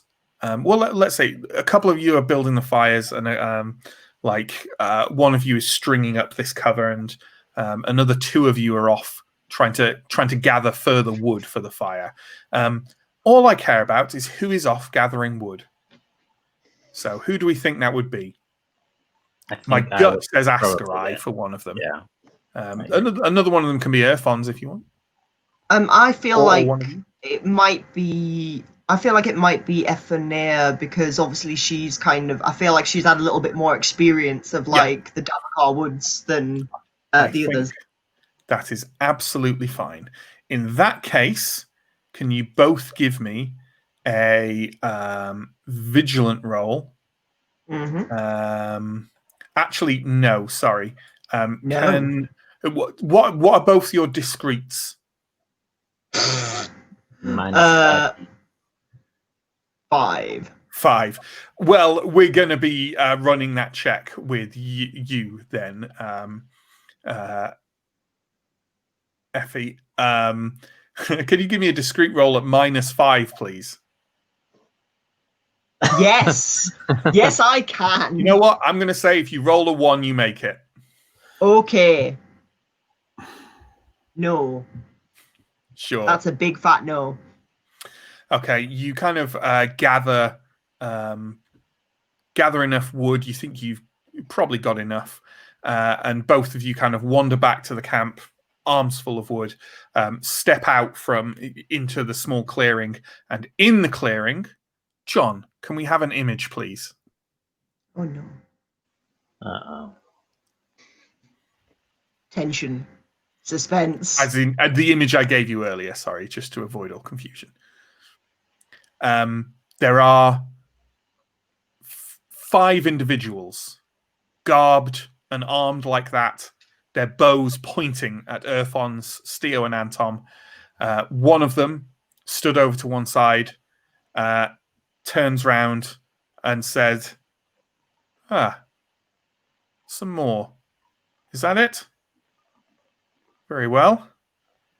Why don't you take a seat round your fire? I think we'll end there for the week. Oh no. Very good. So, there we go. Thanks, everyone, for that lovely little session. As per usual, I'll give some promo stuff. But after that, we'll be answering comments and questions. So if anyone has anything, then feel free to pop it in the chat and John will flash it up here for us to deal with. But in the meantime, we have social media and various other links for video on demand, for Patreon. They're all down below. Our social media is usually Telling Tales RP, so that's a good bet, especially if you're on Twitter and Instagram.